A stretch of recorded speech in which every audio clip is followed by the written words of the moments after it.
I was in a Sunday school class yesterday morning with some young adults, and we were talking about God meeting our needs, and they were talking about all sorts of stuff, and I flipped over to 1 Timothy 6:8, where Paul says, with food and with clothing, with these things we shall be content. And I said, well, that kind of brings it down to the irreducible minimum there.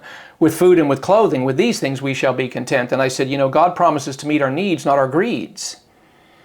And we sometimes look at all the surplus, the blessings beyond these basics.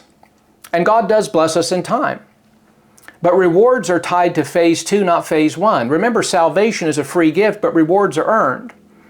And at the judgment seat of Christ, and it is a judgment seat, 2 Corinthians 5:10 says, for we, that's Christians, must all appear before the judgment seat of Christ, that's in heaven, so that each one may be recompensed for his deeds in the body according to what he has done, whether good or bad.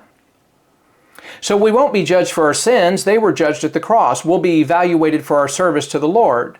Did we build with gold, silver, precious stones, or wood, hay, and straw? And every believer stands on the unshakable foundation of Christ, but what you build on it determines reward, honor, and future rulership. It's important to understand that failure in phase 2 doesn't cancel phase 1.